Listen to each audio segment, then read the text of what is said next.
السلام علیکم اسٹوڈنٹس، جیسے کہ آپ جانتے ہیں کہ کرونا وائرس دنیا بھر میں پھیلا ہوا ہے اور پاکستان میں بھی اس کے کافی سارے کیسز سامنے آ چکے ہیں اور آ رہے ہیں۔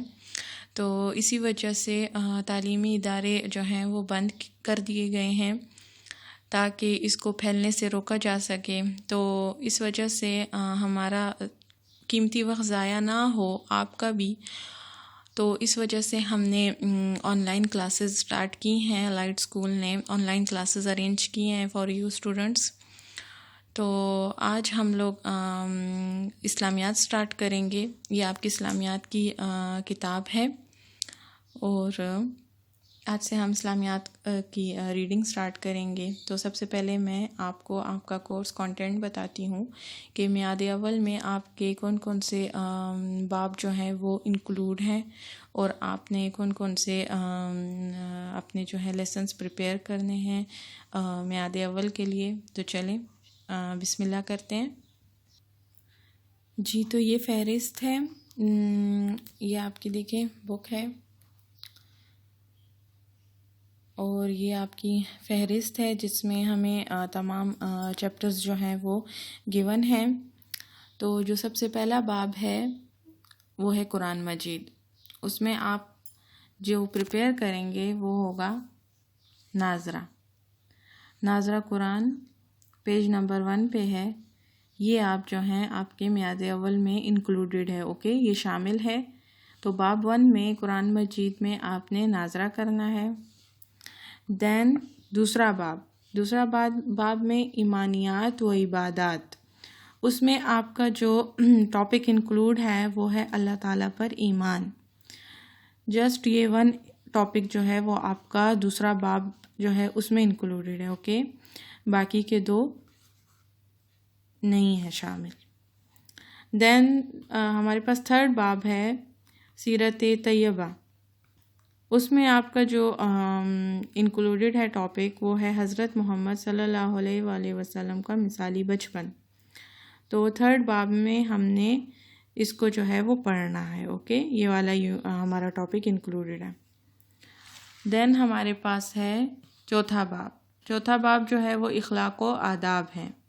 اخلاق و آداب میں جو آپ کے پاس فرسٹ ٹاپک ہے ادب اور احترام، یہ آپ کا انکلوڈیڈ ہے۔ اینڈ دا سیکنڈ ون علم اور کتابیں۔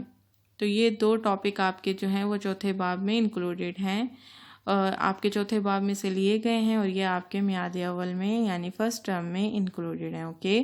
سو ہم لوگ فرسٹ ٹرم میں 1 2 3 4 ٹاپکس ہمارے انکلوڈیڈ ہیں، اوکے۔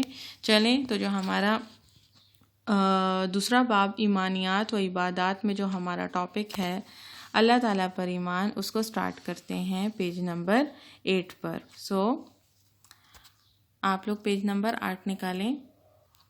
جی، تو صفحہ نمبر 8 پہ دیکھیں ہمارے پاس دوسرا باب ہے ایمانیات و عبادات اور ہمارا ٹاپک ہے اللہ تعالیٰ پر ایمان، اوکے۔ یہ ہمارا ٹاپک ہے اللہ تعالیٰ پر ایمان اور یہ آپ کا فل لیسن ہے، اوکے۔ تو لیٹس سٹارٹ۔ لفظ ایمان کا مطلب ہے مان لینا، یقین کر لینا۔ تو بچے، ایمان آپ کا کسی چیز پر بھروسہ، آپ کا پختہ یقین کہ یہ بات ایسی ہے تو ہے، مطلب آپ کا اس پر یقین کر لینا کہ یہ بات بالکل سچ ہے، اس بات کو مان لینا، تسلیم کر لینا، اس پہ یقین کرنا، بھروسہ کرنا کہ ہاں یہ سچ ہے اور یہ بات اسی طرح سے ہے۔ تو جو صرف لفظ ایمان ہے، تو ایمان کا کیا مطلب ہے؟ ایمان کا مطلب ہے آپ کا کسی بات پر یقین ہونا۔ جیسے کہ میں آپ کی کلاس ٹیچر ہوں یا آپ کی جو کلاس ٹیچر ہوں، کوئی بھی ہوں، ان کا اس بات پہ یقین ہو اور پختہ یقین ہو کہ ان کی کلاس کے بچے جھوٹ نہیں بولتے اور وہ بات سچ بھی ہو، ایسے یقین نہ ہو وہ بات سچ بھی ہو کہ واقعی میں ان کے کلاس کے بچے جھوٹ نہیں بولتے، تو یہ آپ کی ٹیچر کا آپ کے اوپر یقین ہے وہ یہ بات مانتی ہیں اور ان کا اس بات پہ پختہ یقین ہے کہ ان کے کلاس کے بچے جھوٹ نہیں بولتے. اوکے، تو اس طرح سے میں اس ایگزامپل سے آپ کو سمجھانے کی کوشش کی ہے کہ ایمان کا کیا مطلب ہو سکتا ہے. تو کسی بات کو جب آپ مان لیتے ہیں، اس پہ یقین کر لیتے ہیں، تو اس کا مطلب ہوتا ہے کہ آپ کو اس بات پر ایمان ہے. اب اس کے بعد جو سیکنڈ لائن ہے اس میں وہ آپ کو کہہ رہے ہیں کہ اللہ تعالیٰ پر ایمان لانے کا مطلب. اب یہاں اس لائن میں اب آپ کو وہ بتائیں گے کہ اللہ تعالیٰ پر ایمان لانے کا کیا مطلب ہوتا ہے.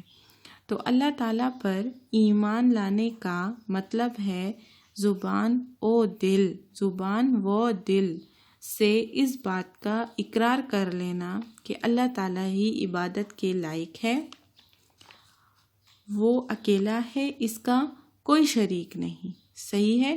اب اس بات کا کیا مطلب ہے؟ یہاں جو سب سے اہم بات ہے وہ ہے دل و زبان. اب دل و زبان کا کیا مطلب ہوگا یہاں پہ؟ یہ بات امپورٹنٹ ہے کہ آپ کو پتہ ہو کہ دل و زبان کا کیا مطلب ہے.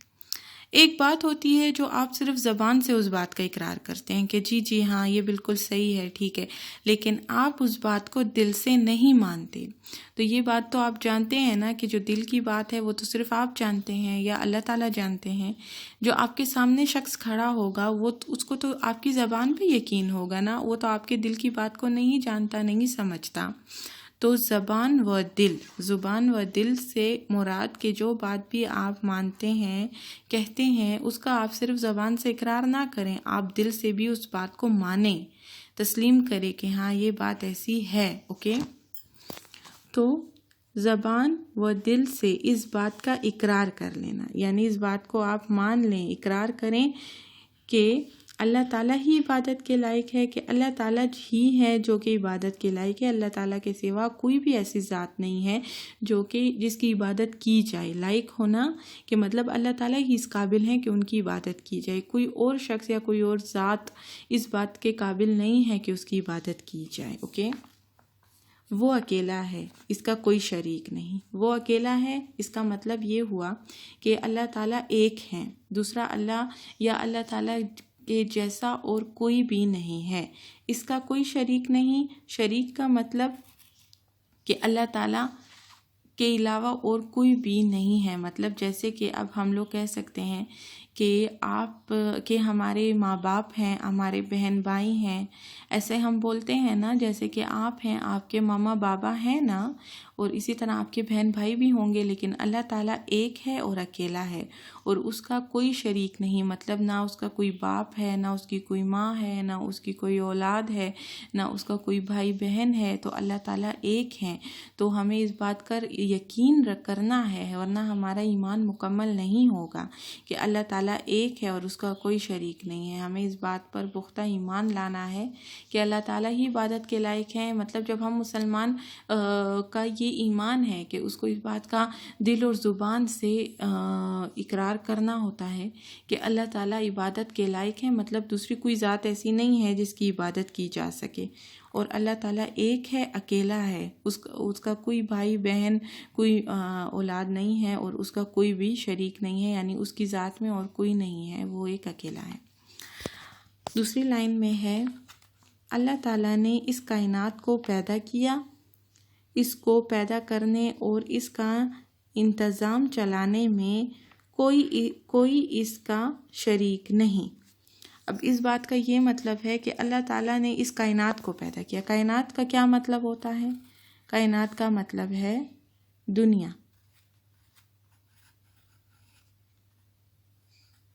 یہ دنیا کس نے پیدا کی ہے؟ یہ دنیا اللہ تعالیٰ نے پیدا کی ہے، اور اللہ تعالیٰ نے یہ دنیا پیدا کر کے اس کا نظام چلانے میں اس کا کوئی شریک نہیں. نظام کا مطلب اس دنیا کا نظام کیا ہے؟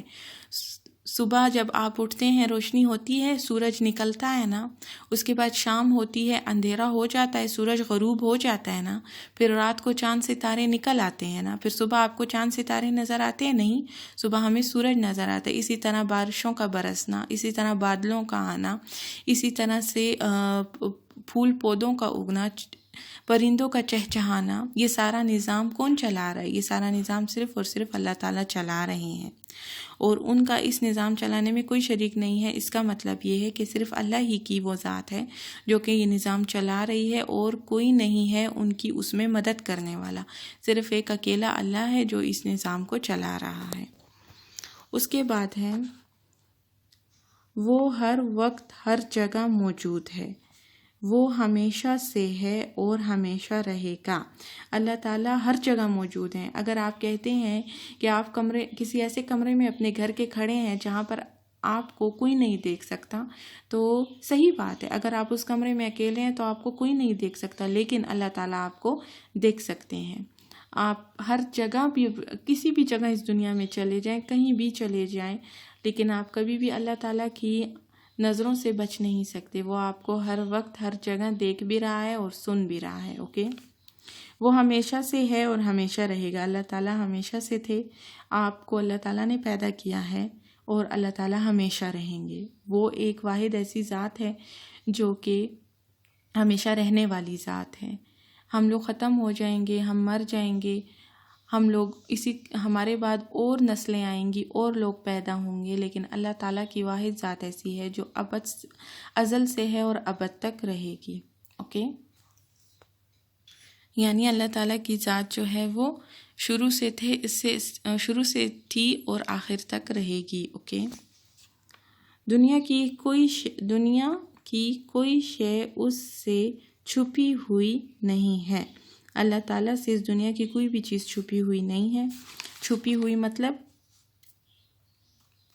سیکرٹ نہیں ہے، پوشیدہ نہیں ہے، راز میں نہیں ہے۔ اللہ تعالیٰ اس دنیا کی ہر چیز سے بخوبی باخبر ہیں۔ اوکے، ان سے کوئی بھی چیز چھپائی نہیں جا سکتی، نہ ہماری دل کی بات، نہ ہماری زبان کی بات، نہ ہمارے اعمال، نہ ہمارے کام۔ آپ کا ہر کام اللہ تعالیٰ کو نظر آ رہا ہے، چاہے آپ کوئی نیکی کا کام کرتے ہیں کہ گناہ کا کام کرتے ہیں، آپ کی ہر ایک کام پر اللہ تعالیٰ کی نظر ہے اور وہ دیکھ رہے ہیں، ان سے چھپی ہوئی نہیں ہے۔ وہ سب انسانوں اور دوسری مخلوقات کو رزق دیتا ہے۔ انسانوں کو تو اللہ رزق دیتا ہے، وہ تو آپ دیکھتے ہیں، ہم کھاتے ہیں، پیتے ہیں، پیسے کماتے ہیں، تو ہم لوگ دن رات کھانا کھاتے، دوپہر کا کھانا کھاتے ہیں نا، آپ لوگ رات کا کھانا بھی کھاتے ہیں، صبح کا ناشتہ کرتے ہیں نا، شام کی چائے بھی پیتے ہیں، پھل فروٹ بھی کھاتے ہیں نا، ڈرائی فروٹ بھی کھاتے ہوں گے۔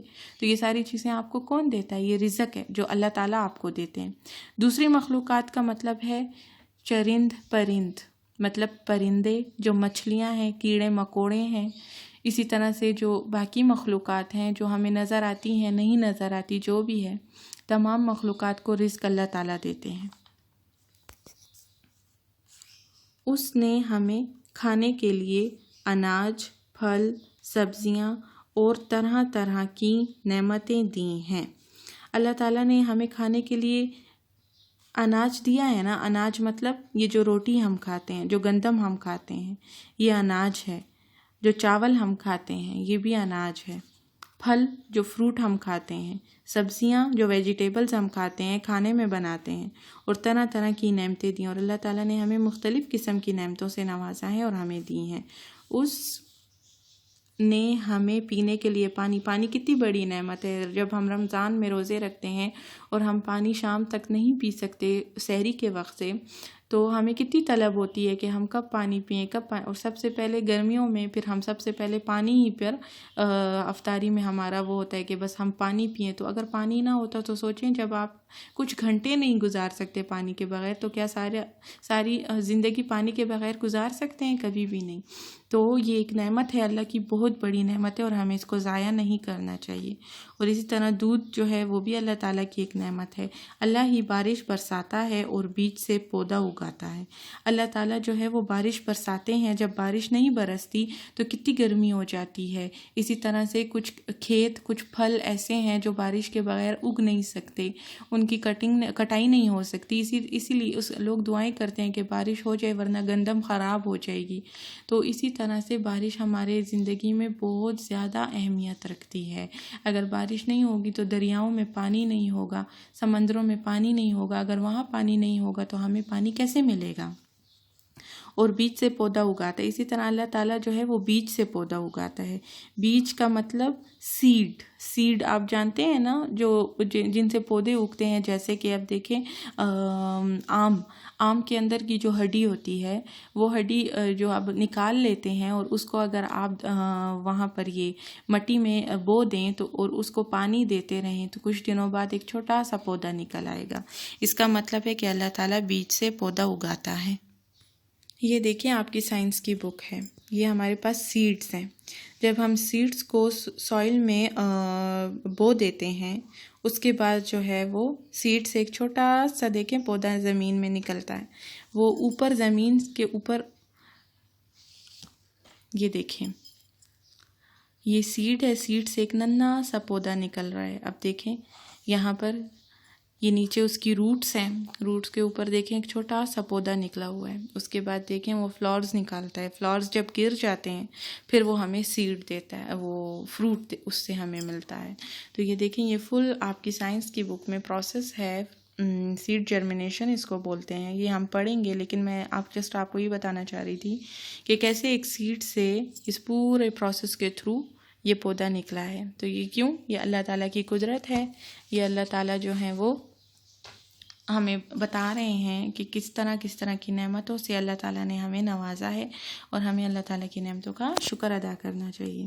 تو بیج سے پودا نکلتا ہے، دیکھا آپ نے ابھی، وہی انسان کو پیدا کرتا اور موت دیتا ہے۔ اللہ تعالیٰ ہی ہمیں پیدا کرتے ہیں، اور اللہ تعالیٰ ہی ہمیں جو ہے وہ جو وقت انہوں نے مقرر کیا ہے ہمارا اس دنیا سے جانے کا، اس وقت کے گزرنے کے بعد ہم اس دنیا سے چلے جاتے ہیں اور ہماری موت واقع ہو جاتی ہے۔ تو اللہ تعالیٰ کی رضا سے ہم لوگ اس دنیا میں ہی آتے ہیں، ہم پیدا ہوتے ہیں، اور پھر اللہ تعالیٰ ہی کی رضا سے ہم اس دنیا سے چلے جاتے ہیں۔ وہی عبادت کے لائق ہے، اللہ تعالیٰ ہی جو ہے وہ عبادت کے لائق ہے۔ یہ بات میں نے اوپر بھی آپ کو بتائی ہے کہ اللہ ہی عبادت کے لائق ہے، اور کوئی ذات ہو نہیں جو عبادت کے لائق ہو، کوئی بھی اس کی برابری کرنے والا نہیں، اللہ تعالیٰ کے برابر کوئی بھی نہیں ہے، کوئی بھی شخص اللہ تعالیٰ کے یا کوئی بھی ایسی ذات نہیں ہے جو اللہ تعالیٰ کے برابر ہو، صرف اللہ تعالیٰ ہی ہیں جو کہ آل ان آل ہیں، مطلب ہمارے مالک ہیں، اور ہم نے ان کی جو ہے وہ عبادت کرنی ہے اور انہی سے مدد مانگنی ہے۔ کوئی بھی شخص نہیں ہے بچے جو آپ کی مدد کر سکے ماں سوائے اللہ کی ذات کے۔ اللہ کی ذات جو ہے وہ انسان کی مدد کر سکتا ہے، اور ہمیں انہی سے مانگنا چاہیے۔ تو یہ جو فار ایگزامپل دیکھیں، اب جیسے ہندو ہیں، ہندو بتوں کی پوجا کرتے ہیں، ٹھیک ہے، یہ بات تو آپ کو پتہ ہوگی نا، کارٹونز آپ دیکھتے ہیں، فلمیں ڈرامے آپ دیکھتے ہوں گے، اس میں آپ دیکھتے ہوں گے کہ ہندو جو ہیں وہ بتوں کی پوجا کرتے ہیں۔ تو وہ کیوں مسلمان نہیں ہیں؟ کیونکہ انہوں نے اللہ تعالیٰ کے مقابلے میں کسی دوسرے کو اہمیت دی ہے، اور وہ اس کی عبادت کرتا ہے، وہ اللہ تعالیٰ کو نہیں مانتا، اللہ تعالیٰ کی عبادت نہیں کرتا، تو وہ اسی لیے ہندو ہے، مسلمان نہیں ہے، کیونکہ وہ اللہ تعالیٰ کے مقابلے میں کسی کی پوجا کر رہے، وہ بتوں سے مانگ رہے۔ تو اسی لیے ہم مسلمان ہیں، کیونکہ ہم لوگ اللہ تعالیٰ کی برابری میں کسی کو نہیں رکھتے، ہم صرف یہی کہتے ہیں کہ ہم نے عبادت کرنی ہے اللہ کی کرنی ہے، ہم نے حکم ماننا ہے اللہ کا ماننا ہے، اور ہمارا جو مالک ہے وہ بس اللہ ہے، ٹھیک ہے۔ اللہ تعالیٰ نے ہمیں بہت سی نعمتیں دی ہیں، اوپر آپ نے پڑھا ہے نا بچے، کتنی ساری نعمتیں تھیں۔ ہمیں چاہیے کہ ہم ان نعمتوں پر اس کا شکر ادا کریں، ہمیں اللہ تعالیٰ کی ان نعمتوں کا بچے شکر ادا کرنا چاہیے۔ شکر ادا کرنے کا بہترین طریقہ یہ ہے کہ ہم وہ کام کریں جن کا اللہ تعالیٰ نے حکم دیا ہے، اور ان کاموں سے باز رہیں، باز کا مطلب ان کاموں سے ہم رکے رہیں۔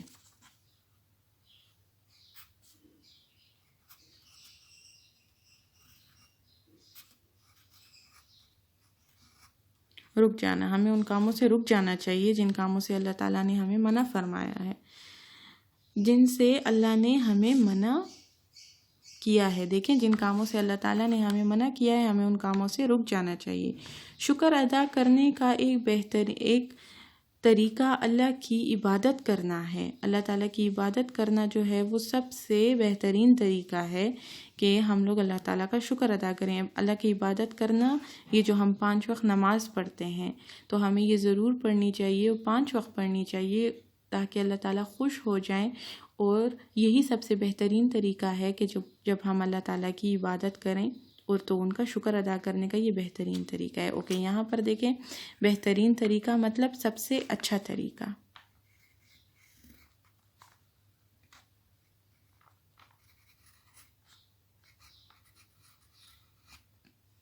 بہترین طریقہ سب سے اچھا طریقہ. ٹھیک ہے. اوکے ہمیں چاہیے کہ ہم صرف اللہ تعالیٰ کی عبادت کریں اور اس کو ایک مانیں. ہمیں کیا کرنا چاہیے کہ ہم صرف اللہ تعالیٰ کی عبادت کریں اور ہمیں اللہ تعالیٰ کو ایک ماننا چاہیے. ہمیں اللہ تعالیٰ پر اس بات پر ایمان رکھنا چاہیے. یہی ہماری ایمان کا جو ہے سب سے پہلا بنیادی حصہ ہے کہ ہمیں اللہ تعالیٰ کو ایک ماننا ہے. کسی کو اس کا شریک نہ ٹھہرائیں اور ہمیں اللہ تعالیٰ کسی کو اللہ تعالیٰ میں شریک نہیں کرنا چاہیے. ہمیں یہ کہنا چاہیے کہ اللہ تعالیٰ ایک ہیں اور صرف اسی سے مدد مانگیں اور ہمیں صرف اللہ تعالیٰ سے ہی مدد مانگنی چاہیے. اور ہمیں اس بات پہ یقین رکھنا چاہیے پیارے بچوں کہ اللہ تعالیٰ ایک ہے. اللہ تعالیٰ کی ذات میں ہمیں کسی کو شریک نہیں ٹھہرانا چاہیے. ہم جیسے کہ ہم تو مسلمان ہیں اور ہمارا اس بات پہ یقین ہے کہ اللہ تعالیٰ ایک ہیں، لیکن ہمیں اس بات پر بھی یقین رکھنا ہے کہ اللہ تعالیٰ کیسے ایک ہیں. اللہ تعالیٰ کی کوئی اولاد نہیں ہے، اللہ تعالیٰ کی کوئی ماں باپ نہیں ہے، کوئی بہن بھائی نہیں ہے، وہ ایک اکیلے ہیں. تو اس کو کہتے ہیں کہ اللہ تعالیٰ کی ذات میں کوئی شریک نہیں ہے اور وہ ایک ہیں. Okay so we have completed our topic of second chapter. تو یہ ہمارا دوسرا باب تھا اور اس میں ہم اب یہ ٹاپک کمپلیٹ کر چکے ہیں. سو آپ اپنا ہوم ورک نوٹ کر لیں کہ آج آپ نے کیا کرنا ہے اپنے ہوم ورک میں. اوکے جی بچے تو یہ آپ کا ہوم ورک ہے. آج ہمارا لیکچر 1 تھا اور آج کا آپ کا جو ہوم ورک ہے وہ ہے کہ آپ نے یہ جتنا میں نے آپ کو پیج 8 پڑھایا ہے آپ نے اس کی ریڈنگ ریویژن میں کرنی ہے. تو سارا آپ نے جو ہے وہ ریویژن میں جو ہے وہ ریڈنگ کرنی ہے اسی پیج 8 کی اللہ تعالیٰ پر ایمان اور چیپٹر 2 کی. Okay so take care of yourself. We will meet انشاءاللہ tomorrow with the exercise of اللہ تعالیٰ پر ایمان. اس کی ایکسرسائز ہم انشاءاللہ جو ہے وہ کل کریں گے. اوکے سو اللہ حافظ.